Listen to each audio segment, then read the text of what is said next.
ഇഹ്ളറുൽ മിമ്പർ, നിങ്ങൾ മിമ്പറിലേക്ക് വന്നാലുമെന്ന് പുണ്യ റസൂൽ സല്ലല്ലാഹു അലൈഹി വസല്ലം ഞങ്ങളെ ക്ഷണിച്ചു. ഫഹദർന, അങ്ങനെ ഞങ്ങൾ മദീനയുടെ മസ്ജിദിന്റെ മിമ്പറിൽ ഹാജരായി. ആ മിമ്പറിന്റെ പരിസരത്ത് ഞങ്ങൾ ഹാജരായി.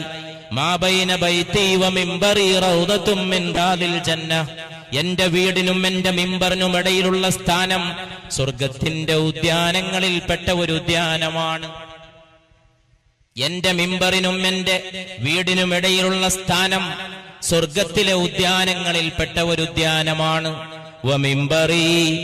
വമിമ്പറി അലാ ഹൗലി, എന്റെ മിമ്പറാകട്ടെ നാളെ നിങ്ങൾക്ക് ദാഹത്തിന് വേണ്ടി, ദാഹശമനത്തിന് വേണ്ടി ഞാൻ കോരിത്തരുന്ന ഹൗലുൽ കൗസറിലെ മനോഹരമായ രുചികരമായ പാനീയം നിങ്ങൾക്ക് വിളമ്പിത്തരുന്ന ആ ഹൗലിന്റെ മീതയാണ് എന്റെ മിമ്പർ എന്ന് പരിശുദ്ധ റസൂൽ സല്ലല്ലാഹു അലൈഹി വസല്ലം സഹീഹായ ഹദീസിന്റെ റിവായത്ത് പ്രകാരം മദീനയുടെ മസ്ജിദിന്റെ മിമ്പർ ഹൗലുൽ കൗസറിന്റെ മീതയാണെന്ന സത്യം നുകരുമ്പോൾ എത്രമാത്രം ആനന്ദമാണ് മദീന, എത്രമാത്രം ആഹ്ലാദകരമാണ് മദീന. വമിമ്പറി അലാ ഹൗലി, എന്റെ മസ്ജിദിലെ എന്റെ മിമ്പർ എന്റെ ഹൗലിന്റെ മീതയാണെന്ന് മുസ്തഫ സല്ലല്ലാഹു അലൈഹി വസല്ലം. ആ മിമ്പറിന്റെ പരിസരത്ത് ഞങ്ങളോട് സമ്മേളിക്കാൻ ദൈവദൂതർ ആവശ്യപ്പെട്ടു. ഫഹദർന, ഞങ്ങൾ ആ മിമ്പറിന്റെ പരിസരത്ത് തടിച്ചുകൂടി. സദ്വൃത്തരായ സഹാബികൾ, സത്യസന്ധരായ സഹാബികൾ, സത്യത്തിന് വേണ്ടി ജീവാർപ്പണം ചെയ്ത സഹാബികൾ, ലോകത്ത് വിജ്ഞാനത്തിന്റെ വെളിച്ചം പരത്തിയ സഹാബികൾ, നീതിയുടെ പതാകയുമായി കിഴക്കിനെയും പടിഞ്ഞാറിനെയും വെല്ലുവിളിച്ച സഹാബികൾ, ആ സഹാബത്ത് അവിടുത്തെ ഒരു വാക്ക് ഉരിയാടുന്നത് കേൾക്കാൻ, ആ കൽപ്പന ശിരസാവഹിക്കാൻ കാത്തുനിന്ന സഹാബത്ത്. ഞങ്ങൾ മിമ്പറിന്റെ അടുത്തെത്തിയപ്പോൾ ഫലമ്മർതഖദ്ദറജ, ഒന്നാമത്തെ മിമ്പറിന്റെ പടവിൽ അവിടുന്ന് ചവിട്ടി. ഖാല ആമീൻ, അപ്പോഴേക്ക് പുണ്യ റസൂൽ സല്ലല്ലാഹു അലൈഹി വസല്ലം ആമീൻ ചൊല്ലി.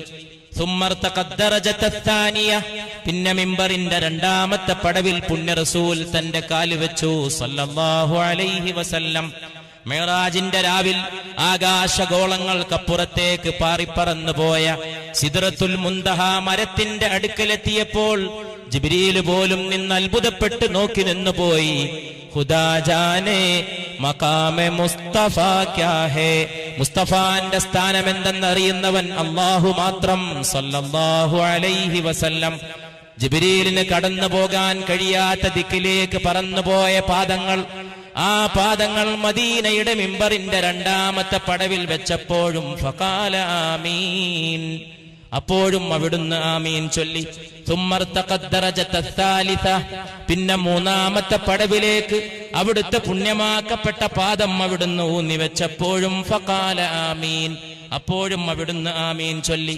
ഫലമ്മാ ഫരിഗ, ആ കൃത്യത്തിൽ നിന്ന് വിരമിച്ചപ്പോഴോ നസലാനിൽ മിമ്പർ, അവിടുന്ന് മിമ്പറിൽ നിന്നിറങ്ങി. ഫഖുൽനാ ലഹു, അപ്പോൾ ഞങ്ങൾ അവിടുത്തോട് ചോദിച്ചു സല്ലല്ലാഹു അലൈഹി വസല്ലം. ഇനിയുള്ള വാക്കുകൾ മദീനയിലേക്കുള്ള പാത എന്ന ഈ മഹാസംഭവത്തിന്റെ, ഈ മഹാസമ്മേളനത്തിന്റെ, ഈ മഹാസംരംഭത്തിന്റെ, ഈ മഹാസദസ്സിന്റെ സന്ദേശമാണ്.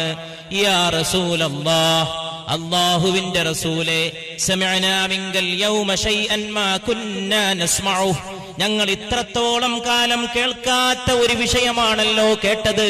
ഒറ്റക്ക് മിമ്പറിൽ കയറുന്നതും ഒറ്റക്ക് ആമീൻ ചൊല്ലുന്നതും ഒരു ദുആക്കാണ് ആമീൻ ചൊല്ലേണ്ടത്. എന്നാൽ ഇവിടെ ഇതാ ആരും ദുആ ചെയ്യുന്നത് ഞങ്ങൾ കണ്ടില്ല, ആരും ഒന്നും പറയുന്നത് ഞങ്ങൾ കണ്ടില്ല. അങ്ങ് ഒറ്റക്ക് മിമ്പറിൽ കയറി, അങ്ങ് ഒറ്റക്ക് ആമീൻ ചൊല്ലി. സമിഅനാ മിങ്കൽ യൗമ ശൈഅൻ മാ കുന്നാ നസ്മഉ, ഇത്രയും കാലം കേൾക്കാത്ത ഒന്ന് കേട്ടല്ലോ മുസ്തഫ സല്ലല്ലാഹു അലൈഹി വസല്ലം. ഖാല, അവിടുന്ന് പറഞ്ഞു, ഇന്ന ജിബ്രീല അറളലി, ജിബ്രീലാണ് എന്നെ കൂട്ടിക്കൊണ്ടുപോയത്, ജിബ്രീലാണ് എന്നെ മിമ്പറിൽ കയറ്റിയത്. ഇന്നും മദീനയിലെ മസ്ജിദിലൂടെ നടന്നു പോകുമ്പോ അത്ഭുതങ്ങൾ കണ്ടു നീങ്ങുമ്പോ, ലോകത്തിലെ ഇന്ന് നിലനിൽക്കുന്ന അപൂർവം മനോഹരമായ കെട്ടിടങ്ങളിൽ ഒന്നാണ് മദീനയിലെ മസ്ജിദുൻ നബവി. നാളെ ഖിയാമത്തിന്റെ സമയത്ത് ദജ്ജാല് വന്നുകൊണ്ട് ലോകത്ത് കുഴപ്പം വിതക്കുമ്പോൾ അവൻ എന്റെ മദീനയുടെ ഹറമിന്റെ അതിർത്തിയിലും എത്തുമെന്ന് മുസ്തഫ മുഹമ്മദ് സല്ലല്ലാഹു അലൈഹി വസല്ലം. അങ്ങനെ മദീനയിലെ മസ്ജിദിന്റെ മുമ്പിൽ വന്നുകൊണ്ട് ദജ്ജാല് എന്റെ ഈ മസ്ജിദിനെ നോക്കിക്കൊണ്ട് ചോദിക്കും, ആരുടേതാണ് ഈ വെള്ളക്കൊട്ടാരം? ആരുടേതാണ് ഈ വെള്ളക്കൊട്ടാരമെന്ന് ദജ്ജാൽ ഈ മസ്ജിദിനെ നോക്കിക്കൊണ്ട് ചോദിക്കുമെന്ന് പരിശുദ്ധ റസൂൽ സല്ലല്ലാഹു അലൈഹി വസല്ലം. 1500 കൊല്ലങ്ങൾക്ക് മുമ്പ് ഈ തപ്പനയുടെ ഓല കൊണ്ട് കെട്ടിയ, ഈ തപ്പനയുടെ വെറും തണ്ട് തൂണാക്കി നിർത്തിയ കെട്ടിമേഞ്ഞ ഒരു മസ്ജിദിൽ ഇരുന്നു കൊണ്ടാണ് 1500 കൊല്ലത്തിനു മുമ്പത്തേക്ക് നോക്കാനും എല്ലാ ദിക്കിലേക്ക് കാണാനും ഒരു കണ്ണ് അല്ലാഹു നൽകിയ അവന്റെ വിശുദ്ധ റസൂല് സംസാരിച്ചത് സല്ലല്ലാഹു അലൈഹി വസല്ലം. അവിടുത്തെ സത്യസന്ധതയ്ക്ക് എത്രമാത്രം ദൃഷ്ടാന്തങ്ങളാണ്, അവിടുത്തെ സത്യവൽക്കരണത്തിന് എത്രമാത്രം പ്രമാണങ്ങളാണ്.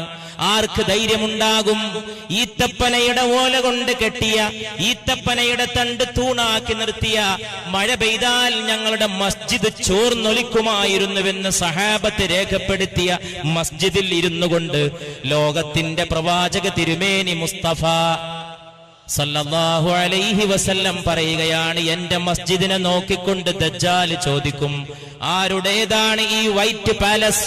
ആരുടേതാണ് ഈ ഖസ്റുൽ അബിയദ്? ആരുടേതാണ് ഈ വെള്ളക്കൊട്ടാരമെന്ന് ദജ്ജാൽ എന്റെ മസ്ജിദിനെ നോക്കി ചോദിക്കുമെന്ന് റൂഹി ഫിദാ മുഹമ്മദ് മുസ്തഫ സല്ലല്ലാഹു അലൈഹി വസല്ലം.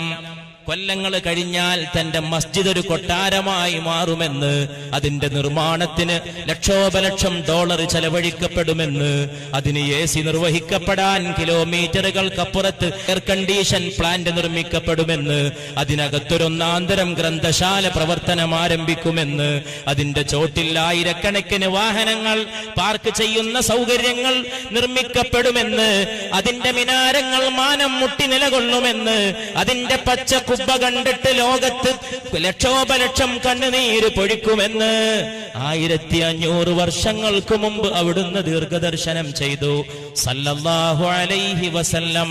ആ മസ്ജിദിന്റെ മിമ്പറിന്റെ ഇടയിലും എന്റെ വീടിന്റെ ഇടയിലുമുള്ള സ്ഥലം സ്വർഗത്തിന്റെ പൂങ്കാവനങ്ങളിൽപ്പെട്ടൊരു പൂങ്കാവനമാണ്. എന്റെ പേര് കേട്ടിട്ട് സ്വലാത്ത് ചൊല്ലാതെ മിണ്ടാതിരിക്കുന്നവനും ദൂരെയായി പോകട്ടെ എന്ന് ജിബ്രീൽ മൊഴിഞ്ഞപ്പോൾ ഞാൻ ആമീൻ ചൊല്ലി. അതിനാണ് മദീനയിലേക്കുള്ള പാത. ഇവിടെ വെച്ച് മാത്രമല്ല, പിന്നീട് വർഷങ്ങളിലൂടെ ഈ ശബ്ദം കേട്ട എത്രയെത്രയോ ആളുകൾ ആധുനിക യന്ത്ര സാമഗ്രികളുടെ സൗകര്യത്തോടെ ഈ ശബ്ദം ശ്രവിക്കാൻ അവസരമുണ്ടായ എത്രയെത്രയോ സഹോദര സഹോദരിമാർ, എത്ര ലക്ഷോപലക്ഷം സ്വലാത്തുകളാണ് ഈ പരിപാടിയുടെ പ്രചോദനത്താൽ അള്ളാഹുവിന്റെ അനർഘമായ അനുഗ്രഹത്താൽ ചൊല്ലി തീർത്തതെങ്കിൽ ആ സ്വലാത്തുകൾ മുഴുവൻ ഈ ഹദീസിന്റെ സാക്ഷാത്കാരമാണ്. ഫഖുൽതു ലഹു ആമീൻ.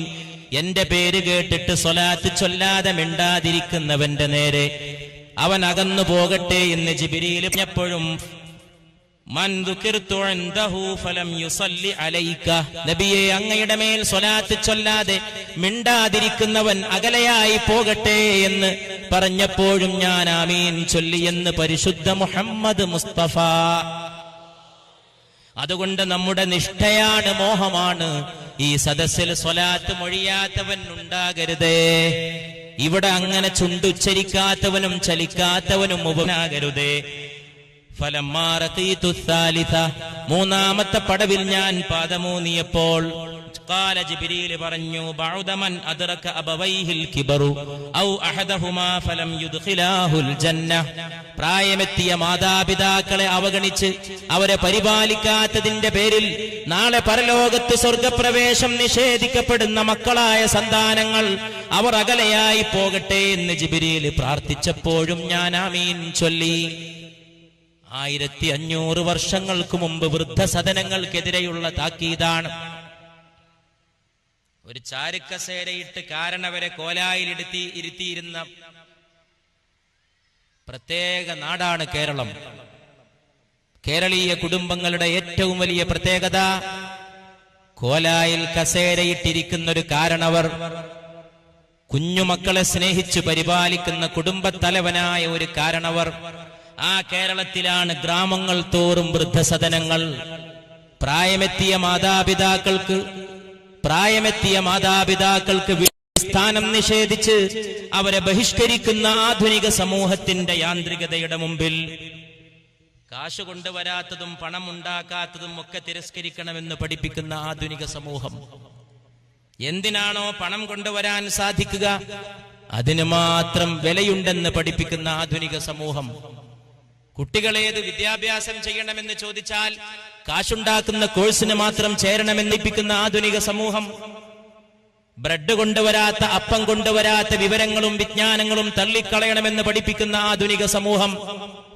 പാവം വൃദ്ധരായ അച്ഛനമ്മമാർക്ക്, മാതാപിതാക്കൾക്ക്, ഉമ്മവാപ്പമാർക്ക് കാശ് കൊണ്ടുവരാൻ സാധിക്കില്ല, അധ്വാനിച്ച് കാശുണ്ടാക്കി തരാൻ സാധിക്കില്ല. അതുകൊണ്ട് അവർക്ക് കുടുംബത്തിൽ സ്ഥാനമില്ല. വല്ല മന്ദിരത്തിലും പോയി കഴിഞ്ഞുകൊള്ളട്ടെ, സാധിക്കുമെങ്കിൽ മാസാന്തം ചെലവിന് കൊടുക്കാമെന്ന് പറയുന്ന ആധുനിക സമൂഹം. ഈ ആധുനിക സമൂഹത്തിന്റെ മധ്യത്തിൽ നിന്നുകൊണ്ടാണ് നാം ആലോചിച്ചു പോകുന്നത്.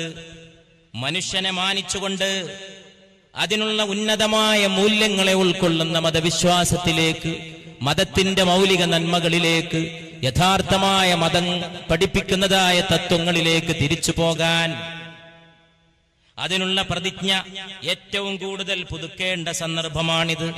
കച്ചവട കണ്ണ് മാത്രമുള്ള ഈ ലോകത്ത് പക്ഷേ നിർഭാഗ്യവശാൽ മതം പോലും ഹൈജാക്ക് ചെയ്യപ്പെടുന്ന ഈ കാലഘട്ടത്തിൽ, ക്രൂരതയ്ക്ക് വേണ്ടി മതത്തെ ഉപകരണമാക്കുന്ന ഈ കാലഘട്ടത്തിൽ, മതത്തിന്റെ ദുരുപയോഗത്തിനെതിരെ അതാത് മതത്തിന്റെ വിശ്വാസികൾ പ്രതികരിക്കാൻ മടിച്ചു നിൽക്കുന്ന ഈ കാലഘട്ടത്തിൽ, മതത്തിന്റെ ഉന്നതമായ വേദങ്ങളും അതിന്റെ മന്ത്രങ്ങളും അതിന്റെ ഉന്നതമായ തത്വങ്ങളും മതഗ്രന്ഥങ്ങളിലെ വരികളും ക്രൂരന്മാരായിട്ടുള്ള രാക്ഷസീയമായി പ്രവർത്തിക്കുന്ന ആളുകൾ ദുരുപയോഗപ്പെടുത്തുന്ന ഈ കാലഘട്ടത്തിൽ, കയറൂരിവിട്ട ബുദ്ധി ഹൃദയത്തെ തിരസ്കരിക്കുന്ന ഈ കാലഘട്ടത്തിൽ, ഭൗതികമായ ലോപപരതയുടെ ഇടയിൽ പെണ്ണിന്റെ സ്ഥാനം പരസ്യപ്പലകയിൽ മാത്രം ഒതുക്കിയ ആധുനിക സമൂഹത്തിൽ, പെണ്ണിന്റെ സ്ഥാനം പരസ്യത്തിന് വേണ്ടി പോസ് ചെയ്യുന്ന സ്ഥാനം മാത്രമെന്ന് വിധിച്ച ഈ കാലഘട്ടത്തിൽ എല്ലാ വ്യവസായങ്ങളിലും വെച്ച് ഏറ്റവും ലാഭകരമായ വ്യവസായം